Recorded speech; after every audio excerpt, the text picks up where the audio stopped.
Long before Moses stood before Pharaoh, long before the Nile turned to blood, long before the Red Sea parted, there existed one civilization unlike any the ancient world had ever seen. Its monuments towered over the desert. Its armies marched across continents. Its wealth astonished neighboring kingdoms. Its kings believed themselves to be gods. This was ancient Egypt. For more than 3,000 years, Egypt remained one of history's most influential civilizations. Empires rose and fell around it. Yet, Egypt endured. Its culture shaped the ancient Near East. Its architecture still inspires wonder. Its written records preserve the voices of people who lived nearly 5,000 years ago. When readers open the book of Exodus, Egypt appears as a mighty kingdom, holding the Israelites in slavery. But Egypt's story began long before Moses. To understand the Exodus, we must first understand the civilization that stood against him. The story begins with a river, the Nile. Stretching more than 6,600 kilometers, the Nile is the longest river on Earth. Flowing northward through northeastern Africa, it empties into the Mediterranean Sea. Unlike the unpredictable rivers of Mesopotamia, the Nile followed a remarkably reliable rhythm. Each year, seasonal rains in the Ethiopian highlands caused the river to overflow its banks. The floodwaters spread across the valley, depositing rich black silt over the farmland. When the waters receded, the land became extraordinarily fertile. The Greek historian Herodotus later described Egypt as the gift of the Nile. Modern archaeology strongly supports this observation. Without the Nile, Egypt would have been almost entirely desert. With it, one of the world's earliest civilizations flourished. By approximately 3,100 BC, Upper Egypt in the south and Lower Egypt in the north were united under a single ruler. Tradition credits this achievement to a king known as Narmer, sometimes identified with the legendary Menes. One of archaeology's most important discoveries, the Narmer palette, appears to commemorate this unification. Carved from green siltstone, it depicts the king wearing the crowns of both Upper and Lower Egypt, symbolizing political unity. This event marked the beginning of Egypt's dynastic history. For the next 3 millennia, pharaohs ruled from the Nile Valley. Unlike Mesopotamia, where independent city-states frequently competed with one another, Egypt developed a highly centralized government. The pharaoh stood at the very center of Egyptian society. He was not merely a political ruler. He was regarded as the earthly representative of the gods, responsible for maintaining Ma'at, the Egyptian concept of cosmic order, justice, and harmony. If the Nile flooded properly, if crops grew, if enemies were defeated, Egyptians believed these blessings reflected the pharaoh's successful rule. The civilization that emerged along the Nile displayed astonishing sophistication. Engineers constructed irrigation canals that transformed agriculture. Architects designed monumental temples. Scribes mastered hieroglyphic writing. Artists decorated tombs with extraordinary detail. Priests developed complex religious rituals centered upon dozens of gods and goddesses. Ra, the sun god; Osiris, lord of the afterlife; Isis, goddess of motherhood; Horus, the falcon god associated with kingship; Anubis, guardian of embalming. Religion shaped every aspect of Egyptian life. The afterlife occupied a central place in Egyptian thought. Unlike many neighboring cultures, Egyptians believed that preserving the physical body was essential for life after death. This belief gave rise to one of history's most remarkable practices: mummification. Bodies were carefully embalmed, internal organs removed, the deceased wrapped in linen bandages, placed within elaborately decorated coffins. These practices, preserved by Egypt's dry climate, have allowed modern scientists to study individuals who lived thousands of years ago. Perhaps nothing symbolizes ancient Egypt more than its pyramids. During the Old Kingdom, particularly between approximately 2700 and 2200 BC, Egyptian rulers commissioned monumental stone tombs, unlike anything previously constructed. The greatest of these remains the Great Pyramid of Giza.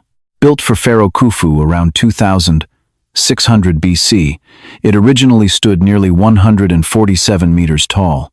Constructed from an estimated 2.3 million limestone blocks, it remained the tallest human-made structure on Earth for almost 4,000 years. Modern engineers continue studying how such astonishing achievements were possible using Bronze Age technology. The pyramids remind us that Egypt possessed remarkable organizational ability, engineering knowledge, and administrative power. Yet Egypt's greatness extended beyond architecture. Its economy depended upon agriculture, mining, craftsmanship, and international trade. Gold arrived from Nubia. Cedar wood came from Lebanon. Copper traveled from Sinai. Luxury goods reached Egypt from distant lands through expanding trade networks. By the time Abraham visited Egypt during a famine, it had already become one of the wealthiest civilizations in the world. Genesis records Abraham's journey into Egypt, followed generations later by Joseph's rise to power under Pharaoh. These events introduced Egypt into the biblical narrative long before Moses was born. The Bible presents Egypt neither as a mythical kingdom nor as an isolated civilization. It was a real empire whose influence extended throughout the ancient Near East. Archaeological discoveries increasingly illuminate the world described in Genesis. Excavations at Memphis, Avaris, Thebes, Saqqara, and countless other sites have revealed palaces, temples, administrative records, workshops, and ordinary homes. Together, these discoveries allow historians to reconstruct daily life with remarkable detail. When Moses eventually entered Pharaoh's court, he would confront not merely one ruler, but one of the most powerful civilizations the world had ever known. Understanding that civilization is the first step toward understanding the Exodus itself. Before Moses, before the plagues, before the Passover, Egypt stood at the height of its glory, and its story was only beginning. To understand ancient Egypt, we must first understand one extraordinary figure, the Pharaoh. Today we often think of Pharaoh simply as a king, but to the ancient Egyptians, he was far more than a political ruler. He was believed to stand between heaven and earth. The word Pharaoh originally did not refer to a person at all. It came from the Egyptian expression, Pera, meaning great house.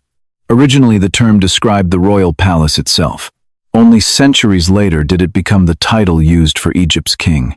By the time of the New Kingdom, the period many scholars associate with the Exodus, the title Pharaoh had become synonymous with the supreme ruler of Egypt. His authority extended into every aspect of Egyptian life: politics, religion, military affairs, agriculture, law, foreign diplomacy. The pharaoh was considered the earthly representative of the gods. More specifically, he was regarded as the living embodiment of Horus during his lifetime. Upon death, he became identified with Osiris, ruler of the afterlife. His successor then assumed the role of Horus. This cycle reinforced the belief that divine authority continually passed from one pharaoh to the next. Unlike neighboring kings who claimed support from their gods, Egyptian pharaohs were themselves viewed as divine. This belief shaped every institution within Egyptian society. Temples honored both the gods and the pharaoh. Priests prayed for him. Officials ruled in his name. Soldiers fought under his authority. Taxes supported his building projects. The prosperity of Egypt itself was believed to depend upon his relationship with the divine world. Central to this worldview was the concept of Ma'at. Ma'at represented truth, justice, balance, harmony, order. Egyptians believed that chaos constantly threatened creation. Only through proper worship-wise government and faithful obedience to the gods could order be maintained. The pharaoh carried the responsibility of preserving Ma'at throughout the land. When the Nile flooded at the proper time, when harvests were abundant, when enemies were defeated, these events confirmed that the pharaoh had successfully maintained cosmic order. When disaster struck, people often interpreted it as evidence that Ma'at had been disturbed. This belief becomes especially significant when reading the book of Exodus. Each plague challenged not only Egypt's economy, but also the pharaoh's claim to uphold order under the authority of the gods. Long before Moses ever confronted Pharaoh, the biblical narrative had already begun preparing readers for a conflict between two completely different understandings of kingship. One king claimed divine authority. The other, the God of Israel, claimed absolute sovereignty over all creation. Archaeology has greatly expanded our understanding of Egyptian kingship. Excavations at temples in Karnak, Luxor, Abu Simbel, and countless other sites reveal enormous statues portraying pharaohs larger than ordinary people. These oversized images were intentional. Scale communicated status. The larger the figure, the greater the authority. Hieroglyphic inscriptions often describe Pharaoh as the good God, Lord of the two lands, Son of Ra. mighty bull. These titles reinforced his sacred position within society. Among Egypt's greatest rulers were kings, whose achievements still inspire admiration today. Khufu commissioned the Great Pyramid. Mentuhotep II reunified Egypt after political division. Thutmose III built one of history's first great military empires, through campaigns reaching Syria and the Euphrates. Amenhotep III presided over an era of extraordinary wealth. Ramesses II filled Egypt with monumental temples and colossal statues that remain among the most recognizable symbols of ancient civilization. Modern historians continue debating which pharaoh ruled during Joseph's lifetime, and which ruled during the Exodus. The Bible never identifies them by name. Instead, it simply uses the title, Pharaoh. This absence has generated centuries of discussion. Some scholars favor an earlier date for the Exodus during the 18th dynasty. Others support a later date associated with the 19th dynasty. Each position draws upon different chronological models and archaeological interpretations. No universal scholarly consensus has yet emerged. Responsible historical research acknowledges this uncertainty. Rather than forcing conclusions beyond the available evidence, historians continue evaluating new discoveries as they appear. Regardless of the precise identity of the Exodus pharaoh, one fact remains certain. Moses would eventually stand before one of the most powerful rulers on earth. A king surrounded by enormous wealth, supported by a sophisticated bureaucracy, protected by professional armies, revered as a living god. To challenge Pharaoh was to challenge the entire Egyptian worldview. Yet behind the splendor of Egypt's monuments stood countless ordinary people. Farmers working beneath the hot Nile sun, craftsmen shaping stone, scribes copying official documents, merchants negotiating prices, women managing households, children learning family trades. Ancient Egypt was not built by Pharaoh alone. It depended upon millions of lives woven together across centuries. Archaeological excavations at workers' villages, such as Deir el-Medina, reveal surprisingly detailed pictures of daily life. Homes, furniture, food remains, school exercises, medical records, personal letters. Even ancient complaints survive upon fragments of broken pottery called ostraca. These discoveries remind us that Egypt's greatness rested not only upon kings, but upon generations of ordinary people whose labor sustained the empire. One common misconception deserves clarification. For many years, popular culture portrayed the pyramids as projects built by Hebrew slaves. Modern archaeology strongly challenges this idea. Excavations near Giza have uncovered workers' villages, bakeries, breweries, cemeteries, and administrative buildings, indicating that the pyramid builders were organized Egyptian laborers rather than enslaved foreign populations. They received food, medical care, housing. This does not deny that slavery existed in ancient Egypt. It certainly did. Egyptian records mention foreign captives employed in agriculture, mining, domestic service, and construction. But the Great Pyramid itself was almost certainly completed many centuries before the Israelites lived in Egypt. Separating archaeological evidence from popular myths allows us to appreciate both the historical record and the biblical narrative more accurately. By the time Joseph entered Egypt as a slave, the pyramids were already ancient monuments. Dynasties had risen and fallen. New capitals had emerged. Egypt had become an empire, admired throughout the ancient world. Soon, a young Hebrew prisoner would arrive in chains. No one could have imagined that he would one day stand beside Pharaoh himself. His remarkable rise would forever alter both Egypt's history and the future of God's covenant people. As Egypt continued growing into one of the world's greatest empires, a young man arrived in chains. He possessed no wealth, no political influence, no military power. He was not Egyptian. He was a Hebrew slave. His name was Joseph. At first glance, Joseph's story seems completely separate from Egypt's rise. But in reality, the two stories become deeply connected. Without Joseph, there would have been no Israelite settlement in Egypt. Without that settlement, there would have been no Exodus. Joseph's journey began hundreds of miles away in the land of Canaan. The favorite son of Jacob, he became the target of his brother's jealousy. After plotting against him, they sold him to merchants traveling toward Egypt. These traders were likely part of the international caravan routes that connected Canaan with the Nile Valley. Archaeology has revealed extensive evidence of these ancient trade networks. Egypt imported cedar from Lebanon, copper from Sinai, silver from Anatolia, lapis lazuli from Afghanistan, incense from southern Arabia. Caravans moved constantly across the ancient Near East. Joseph became one more human life traded along those commercial routes. Upon arriving in Egypt, Joseph was purchased by Potiphar. Genesis identifies him as an officer of Pharaoh and captain of the guard. Although scholars debate the precise responsibilities of this title, Potiphar almost certainly belonged to Egypt's powerful administrative elite. His household would have reflected the wealth and sophistication of Egyptian high society.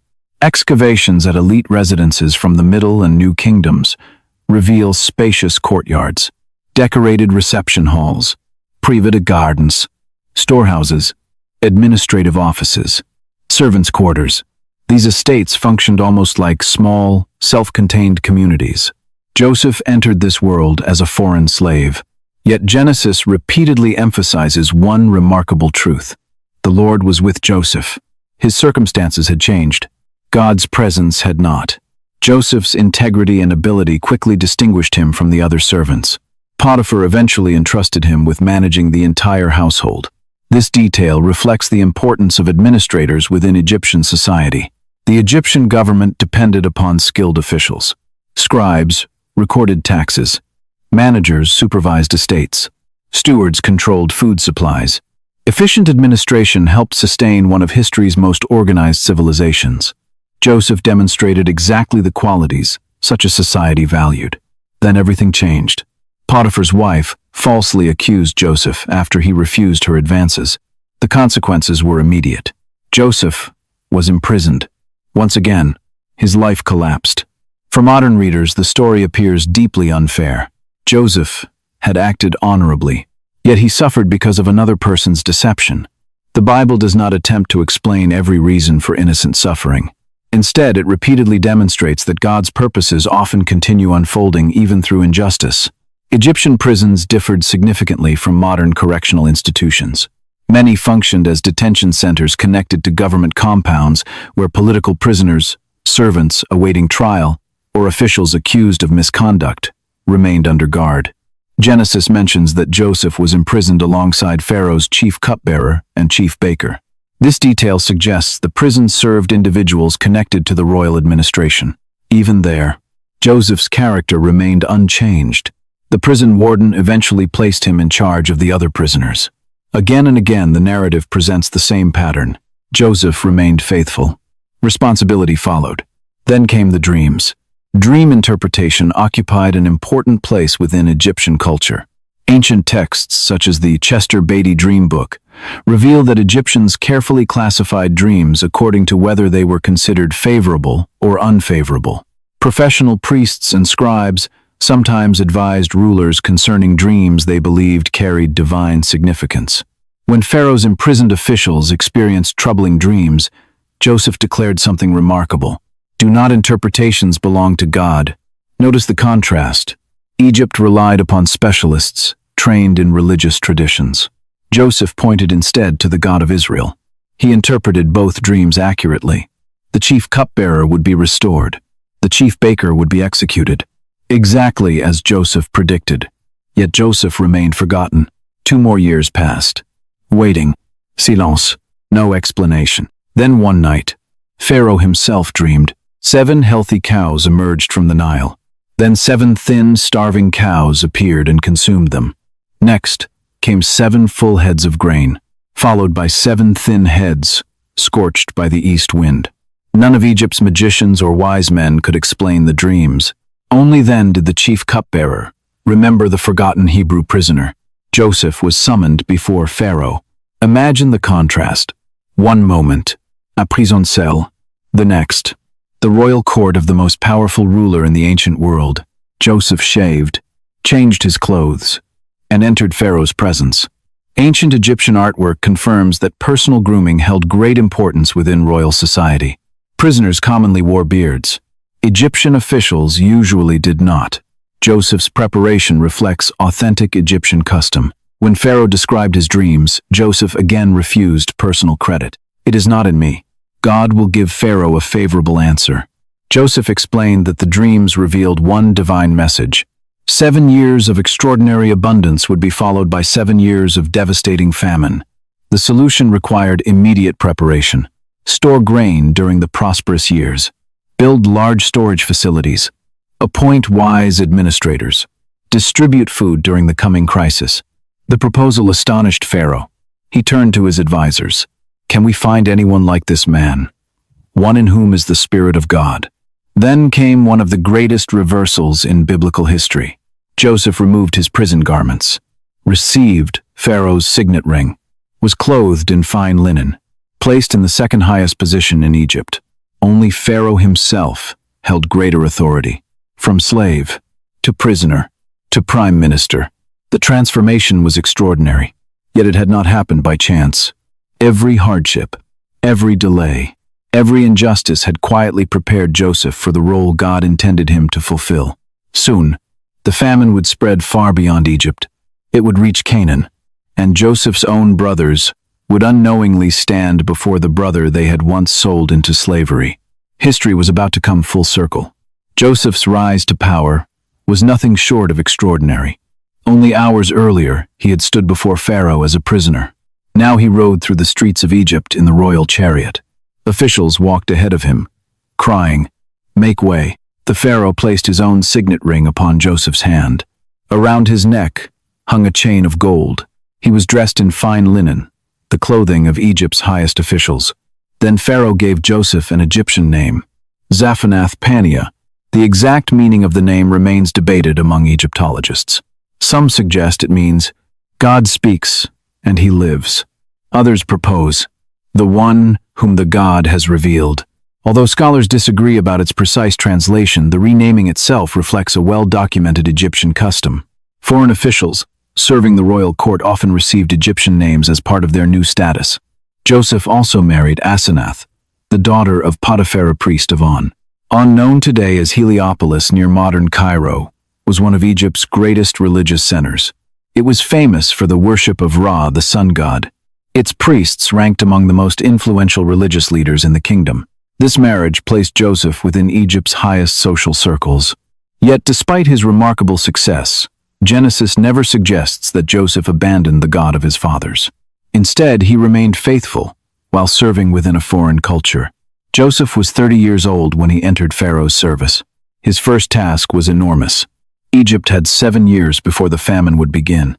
The nation needed to prepare. Archaeological discoveries reveal that Egypt possessed one of the most advanced agricultural administrations in the ancient world. The annual flooding of the Nile required careful planning.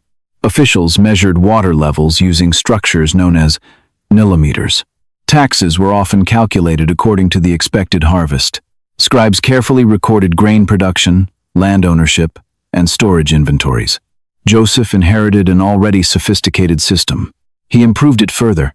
Genesis records that Joseph traveled throughout Egypt during the years of abundance. He supervised the collection of grain from every region. Storehouses were constructed in cities across the kingdom. Large quantities of wheat and barley were preserved. The Bible says the grain became so abundant that people eventually stopped keeping exact records because it was beyond measure. This statement reflects Egypt's remarkable capacity for centralized administration. Modern archaeology has uncovered enormous granaries at sites such as Ramesseum, Amarna, and other ancient settlements. These structures demonstrate Egypt's ability to store vast quantities of grain for long periods. Food security was essential for maintaining political stability. Joseph understood that prosperity should never be wasted. Years of abundance were not merely blessings to enjoy. They were opportunities to prepare for future hardship. This principle remains timeless. Wise leadership plans beyond the present moment. During these prosperous years, Joseph and Asenath had 2 sons. The first was named Manasseh. Joseph explained, God has made me forget all my hardship and all my father's house. The second was named Ephraim. God has made me fruitful in the land of my affliction. These names reveal Joseph's heart. He had not forgotten his family, nor had he become bitter because of his suffering. Instead, he recognized God's faithfulness through every stage of his journey. Then, exactly as Pharaoh's dreams had foretold, the years of abundance ended. The Nile still flowed. The fields still existed. But the harvests failed. One poor season became another, then another. The famine spread far beyond Egypt. Genesis emphasizes that it affected all the earth, an expression commonly used in the Old Testament to describe the known world of the biblical writers. Neighboring regions also experienced severe food shortages. Modern climatologists have found evidence that prolonged droughts periodically affected the eastern Mediterranean and the Near East during the Bronze Age. Sediment cores, pollen studies, and ancient inscriptions suggest that environmental crises sometimes devastated agriculture across multiple kingdoms simultaneously. Although these findings cannot identify the specific famine described in Genesis, they demonstrate that widespread regional famines were entirely possible in the ancient world. As food supplies disappeared elsewhere, Egypt remained prepared. People from surrounding nations traveled to purchase grain. Among them were merchants from Canaan, shepherds, nomadic tribes, entire families seeking survival. The empire Joseph had helped prepare now became the primary source of food for much of the region. Then came the moment no one could have imagined. Jacob looked at his sons and said, "I have heard that there is grain in Egypt. Go down there and buy some for us." 10 brothers began the long journey south. They had no idea who now governed the land. More than 20 years had passed since they sold Joseph into slavery. They assumed he was either dead or forgotten forever. When they finally stood before Egypt's governor, they bowed low with their faces to the ground. At that moment, Joseph recognized them immediately. His brothers, however, did not recognize him. The dream Joseph had received as a young man, the dream that had once inspired such hatred, was beginning to come true. History was moving exactly as God had planned. The reunion that followed would become one of the Bible's most emotional stories. It would preserve Jacob's family, bring Israel into Egypt, and unknowingly prepare the stage for the birth of a nation that would one day cry out for deliverance. When Joseph looked across the royal court, he immediately recognized the men standing before him. His brothers, the same brothers who had stripped him of his colorful robe, thrown him into an empty cistern, sold him to slave traders, and returned home pretending he was dead. More than 20 years had passed. Joseph was no longer the frightened 17-year-old boy they remembered. He now wore the linen garments of Egypt's highest official. A gold chain rested upon his chest. His head was shaved according to Egyptian custom. He spoke through interpreters. Everything about him appeared Egyptian. His brothers never imagined that the governor controlling Egypt's grain supply could possibly be Joseph. Genesis tells us that Joseph remembered the dreams God had given him as a young man. The dreams that had once provoked jealousy were now unfolding before his eyes. His brothers bowed low before him, exactly as the visions had foretold. Yet Joseph did not immediately reveal his identity. Instead, he tested them. Why? The Bible does not present Joseph as seeking revenge. Rather, he needed to know whether the men standing before him had changed. Were they still the same brothers who had betrayed him? Or had decades transformed their hearts? Joseph accused them of being spies. The brothers protested. "We are honest men." They explained that they were 12 brothers. One remained with their father. Another, they believed, was no more. Those words must have pierced Joseph's heart. He knew they were speaking about him, yet he remained silent.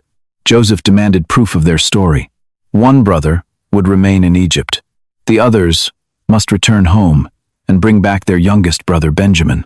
Benjamin held special significance. He was Joseph's only full brother, the second son born to Rachel.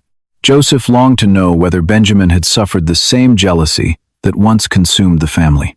As the brothers prepared to leave, something remarkable happened. Reuben reminded the others, "Did I not tell you not to sin against the boy?" The brothers believed their present suffering was connected to what they had done years earlier. Without realizing it, they confessed their guilt while Joseph listened. Genesis records that Joseph turned away and wept. It is the first of several occasions where overwhelming emotion forced him to leave the room. Despite his authority, Joseph remained deeply moved by his family. Before sending them home, he secretly returned the silver they had paid for grain. When the brothers discovered the money, fear overwhelmed them. To ancient readers, this detail carried enormous significance. Being accused of stealing from Pharaoh's treasury could bring severe punishment. The unexpected discovery terrified them. Back in Canaan, Jacob resisted, allowing Benjamin to travel to Egypt. He had already lost Joseph. Now Simeon remained imprisoned. Benjamin was all he had left from Rachel. Eventually, however, the famine became so severe that another journey proved unavoidable. Judah personally guaranteed Benjamin's safety. Reluctantly, Jacob agreed. When Benjamin finally stood before Joseph, the governor struggled to control his emotions. Genesis says Joseph hurried from the room because he was about to weep. After composing himself, he returned to the banquet he had prepared. The brothers noticed something unusual. They were seated according to their exact birth order, from the oldest to the youngest. They were astonished. How could an Egyptian official possibly know this? Benjamin's portion of food was 5 times larger than everyone else's. Joseph was watching carefully. Years earlier, his brothers had hated him because their father favored him. Would they now resent Benjamin for receiving special treatment? The text gives no indication that they did. Something had changed. Still, one final test remained. Joseph ordered his silver cup to be secretly placed inside Benjamin's grain sack. After the brothers departed, Egyptian officials overtook them on the road. The cup was discovered. According to Joseph's decree, Benjamin must remain in Egypt as a slave. The others were free to leave. This recreated almost the same situation that had existed years earlier. Would the brothers abandon Benjamin, just as they had abandoned Joseph? Judah's response revealed how profoundly they had changed. He stepped forward, not to defend himself, not to protect his reputation, but to protect Benjamin. Judah pleaded with Joseph. He explained their father's grief. He described Jacob's love for Benjamin. Then he offered himself instead. "Please let your servant remain instead of the boy as a slave to my lord." These words transformed everything. Years earlier, Judah had suggested selling Joseph. Now, he willingly offered his own freedom to save his younger brother. The change was unmistakable. Joseph could no longer restrain himself. He ordered every Egyptian servant to leave the room. Only the brothers remained. Then the powerful governor of Egypt broke down in tears. "I am Joseph." His brothers stood frozen, unable to answer. The man before them was the brother they believed long dead. Joseph spoke gently. "Do not be distressed. Do not be angry with yourselves, because you sold me here. For God sent me before you to preserve life." These words reveal one of the Bible's deepest themes: providence. Joseph did not deny the evil committed against him. His brothers were responsible for their choices. Yet God had worked through human evil to accomplish a greater purpose. What others intended for harm, God used for good. Joseph invited the entire family to settle in Egypt. Pharaoh himself approved the plan. The Israelites received the fertile region of Goshen located in the eastern Nile Delta. Archaeology indicates that this area was especially well suited for grazing livestock. Egyptian texts also suggest that Semitic-speaking peoples periodically settled in the eastern delta, making the biblical account historically plausible within its broader cultural setting. Jacob arrived in Egypt with 70 members of his extended family. It seemed like a joyful ending. The family had been reunited. The famine had been survived. God's covenant family now lived under Joseph's protection. Yet, hidden beneath this happy conclusion was the beginning of another story. Generations would pass. Joseph would die. A new dynasty would rise. The memory of Joseph's service would fade.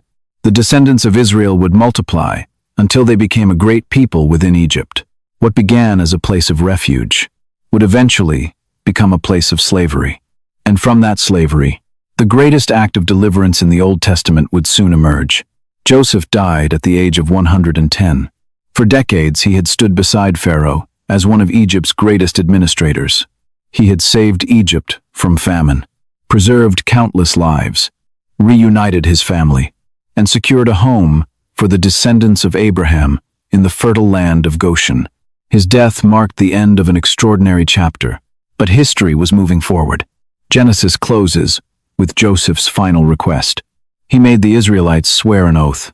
"When God surely visits you, you shall carry my bones up from here." Joseph believed that Egypt was never meant to be Israel's permanent home. The promised land still lay ahead. That promise would remain alive long after Joseph himself was gone. Then the Bible becomes silent for many years. Between the end of Genesis and the opening chapters of Exodus, centuries pass. During that time, Egypt continued changing. Pharaohs came and went. Dynasties rose and fell. Capitals shifted.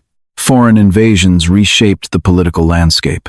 The family of 70 that had entered Egypt gradually became an entire people. The opening chapter of Exodus summarizes those generations with remarkable simplicity. The Israelites were fruitful and multiplied greatly. They became exceedingly numerous, so that the land was filled with them. The wording intentionally echoes God's original blessing in Genesis. Be fruitful and multiply. Despite living in a foreign land, God's covenant promises to Abraham continued unfolding. The descendants of Jacob became a nation. Archaeology confirms that the eastern Nile Delta was home to many Semitic-speaking populations during parts of the 2nd millennium BC. Excavations at Tel el-Daba, widely identified with the ancient city of Avaris, have uncovered houses built in Near Eastern architectural styles, pottery from Canaan, burials reflecting foreign customs, administrative buildings, evidence of a multicultural population living within Egypt. While archaeology cannot identify these inhabitants specifically as the biblical Israelites, it demonstrates that large Semitic communities genuinely lived in the Delta during this period. This historical background fits remarkably well with the biblical setting. Then Exodus introduces one of the most important turning points in Israel's history.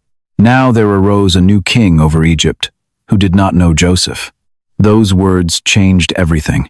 The Bible does not explain whether this pharaoh literally knew nothing about Joseph, or whether he simply chose to ignore the memory of Joseph's service. Either way, Joseph's political influence had disappeared. The new government viewed the growing Israelite population differently, no longer as valuable settlers, but as a potential threat. The pharaoh addressed his officials. Look, the Israelites have become too numerous and too powerful for us. His concern reflected a common fear throughout the ancient world. Large foreign populations living inside national borders could potentially ally themselves with invading enemies during times of war. Egypt had experienced foreign invasions before. The memory of the Hyksos, a Semitic ruling group that controlled parts of northern Egypt for roughly a century, may have influenced later Egyptian attitudes toward foreign communities in the Delta. Although historians continue debating how closely this historical period relates to the biblical chronology, it demonstrates that Egyptian rulers were deeply concerned about foreign influence within their borders. Pharaoh proposed a solution, not immediate violence, but systematic oppression. Come, let us deal shrewdly with them. The Israelites were placed under forced labor. Taskmasters supervised their work. Their freedom disappeared. The Bible specifically mentions the construction of the storage cities of Pithom and Ramses. The precise identification of these locations remains debated among archaeologists.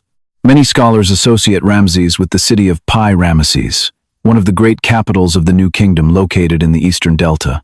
Excavations there have uncovered enormous palaces, military headquarters, stables capable of housing hundreds of horses, administrative buildings, workshops, storehouses. It became one of the largest royal cities in Egyptian history. Whether the biblical city corresponds exactly to the excavated site continues to be discussed, but the archaeological discoveries reveal the immense scale of royal building projects during Egypt's imperial period. Such projects required enormous labor forces. Egyptian records describe both Egyptian workers and foreign laborers employed in agriculture, quarrying, mining, temple construction, and state-sponsored building programs. Unlike modern racial concepts of slavery, labor systems in the ancient Near East included many different forms of forced service: war captives, corvée labor, debt servitude, state labor obligation. The biblical Israelites experienced one particularly harsh form of this oppression. Exodus says the Egyptians made their lives bitter. They labored with mortar and brick. They worked in the fields. Their overseers drove them relentlessly. Yet something unexpected happened. The more they were oppressed, the more they multiplied. This pattern appears repeatedly throughout biblical history. Attempts to destroy God's covenant people ultimately failed. Oppression could increase suffering. It could not cancel God's promises. Pharaoh's fear then intensified. Forced labor had not stopped Israel's growth. He turned to something even darker. He ordered the Hebrew midwives to kill every newborn Hebrew boy. This command represents one of the earliest recorded attempts in Scripture to destroy an entire covenant generation before it could mature. Yet the midwives refused. They feared God more than Pharaoh. Their courage quietly changed history. One decision, one act of obedience, protected countless lives. When that plan also failed, Pharaoh expanded the order. Every Hebrew baby boy was to be thrown into the Nile. The river that had given life to Egypt would now become an instrument of death. No family was safe. No mother could feel secure. It seemed as though hope itself had disappeared. Yet at precisely this darkest moment, a child would be born, placed inside a small basket, hidden among the reeds of the Nile, raised within Pharaoh's own household. The king who tried to destroy Israel would unknowingly educate the very man God had chosen to deliver them. His name was Moses, and with his birth, the greatest confrontation in ancient Egypt's history was about to begin. When Moses was born, Egypt stood among the greatest civilizations the world had ever known. Its borders stretched far beyond the Nile Valley. Its armies marched through Canaan and Syria. Its diplomats exchanged letters with kings across the ancient Near East. Its merchants controlled trade routes, linking Africa, Asia, and the Mediterranean. For neighboring nations, Egypt represented wealth, power, and stability. Understanding this empire helps us appreciate just how extraordinary the events of Exodus truly were. The civilization Moses confronted was not a declining kingdom. It was one of history's superpowers.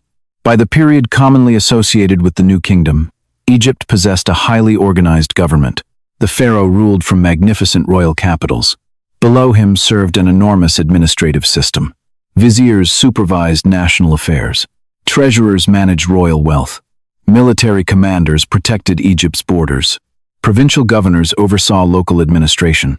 Thousands of scribes recorded taxes, census information, legal disputes, and agricultural production. Writing formed the backbone of Egyptian government.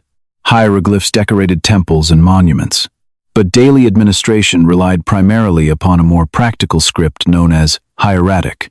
Papyrus scrolls carried official correspondence across the kingdom. Excavations have uncovered tax records, military reports, medical texts, school exercises, and even personal letters. Together, these discoveries reveal one of the most literate bureaucracies of the ancient world. Egypt's economy depended upon far more than agriculture. Gold mines in Nubia supplied enormous quantities of precious metal. Copper and turquoise came from the Sinai Peninsula. Stone quarries produced limestone, granite, and sandstone for monumental construction. Papyrus became one of Egypt's most valuable exports. Glassmaking, jewelry production, textile weaving, shipbuilding, and metalworking supported thousands of skilled craftsmen. International trade expanded Egypt's influence even further. Merchant ships sailed the Mediterranean. Expeditions traveled south into the mysterious land of Punt, possibly located in modern Eritrea, Somalia, or neighboring regions. They returned with incense, ebony, ivory, exotic animals, and rare woods. To the northeast, caravans connected Egypt with Canaan, Syria, and Mesopotamia. These trade routes carried not only goods, but also ideas, languages, religious beliefs. Diplomatique Alliance. The famous Amarna letters, discovered in 1887 at Tel El Amarna, dramatically illustrate Egypt's international influence. These clay tablets contain diplomatic correspondence between pharaoh and kings from Babylon, Mitanni, Assyria, the Hittite Empire, and numerous Canaanite city-states. Written in Akkadian, the diplomatic language of the Late Bronze Age, they reveal a world connected through politics, trade, and negotiation. Long before the Roman Empire, the ancient Near East already possessed an international diplomatic system. Military strength protected these interests. Egypt developed one of the most sophisticated armies of its age. Professional soldiers served alongside chariot divisions. The introduction of horse-drawn chariots transformed warfare across the ancient Near East. Fast, highly maneuverable, and deadly in open terrain. Egyptian reliefs carved into temple walls depict pharaoh leading armies into battle, while archers fired from speeding chariots. Among Egypt's greatest military leaders was Thutmose III, often called the Napoleon of ancient Egypt. His campaigns extended Egyptian influence deep into Syria and beyond the Euphrates River. Later, Ramesses II fought the famous Battle of Kadesh against the Hittite Empire around 1274 BC. One of the earliest battles described in remarkable historical detail.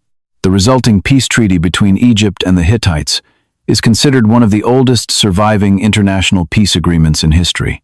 Religion remained inseparable from every aspect of Egyptian society. Temples functioned not only as places of worship but also as economic centers. They owned farmland, employed thousands of workers, stored grain, managed livestock, produced textiles, and participated in regional trade. Priests formed one of the kingdom's most influential social classes. Among Egypt's greatest religious complexes stood the Temple of Karnak. Construction continued there for more than 2,000 years. Generation after generation of pharaohs expanded its halls, pylons, obelisks, and sanctuaries. Even today, Karnak remains one of the largest religious structures ever built. Visitors walking among its towering columns still experience the immense scale of Egyptian ambition. Yet despite its extraordinary achievements, ancient Egypt remained vulnerable. Its prosperity depended upon the Nile. Its agriculture relied upon predictable floods. Its political stability rested upon confidence in Pharaoh. Its religion assumed that the gods maintained cosmic order. If these foundations were shaken, the entire civilization could be thrown into crisis. This reality becomes critically important when reading Exodus. The plagues were not random disasters. Each one challenged some aspect of Egypt's confidence. The Nile, the land, the livestock, the sky, the sun, even Pharaoh himself. The confrontation between Moses and Pharaoh was therefore far more than a dispute over slave labor. It became a direct challenge to Egypt's entire understanding of power, religion, and kingship. By the time Moses stood before Pharaoh declaring, "Let my people go," he faced one of the strongest governments on earth, an empire filled with wealth, protected by armies, supported by centuries of tradition. Yet history repeatedly demonstrates that even the greatest civilizations possess limits. No empire lasts forever. No ruler governs forever. No monument remains untouched by time. The pyramids still stand. The temples still rise above the Nile. The names of mighty pharaohs remain carved into stone, but the empire itself eventually faded into history. Its greatest challenge, according to the biblical narrative, would come not from another army, but from a shepherd carrying nothing more than a staff and the command of the living God. Our final chapter now turns to the lasting legacy of ancient Egypt before Moses, and why this civilization remains essential for understanding the entire story of the Exodus. For more than 3,000 years, ancient Egypt stood as one of humanity's greatest civilizations. Its monuments still dominate the desert skyline. Its hieroglyphs continue revealing forgotten stories. Its temples remain among the most extraordinary architectural achievements ever created. Even today, Egypt captures the imagination of millions of people around the world. But why does Egypt occupy such an important place in the Bible? The answer reaches far beyond pyramids and pharaohs. Long before Moses was born, Egypt became the stage upon which one of the Bible's greatest stories would unfold. It was in Egypt that Abraham sought refuge during famine. It was in Egypt that Joseph rose from slavery to become second only to Pharaoh. It was in Egypt that Jacob's family found protection during years of hunger. And it was in Egypt that the descendants of Israel grew from a family into a nation. Yet the same land that once provided safety eventually became a place of oppression. This dramatic transformation reveals an important truth. Throughout history, political power changes, nations rise, governments change, leaders come and go. The pharaoh who honored Joseph eventually disappeared. A new dynasty arose.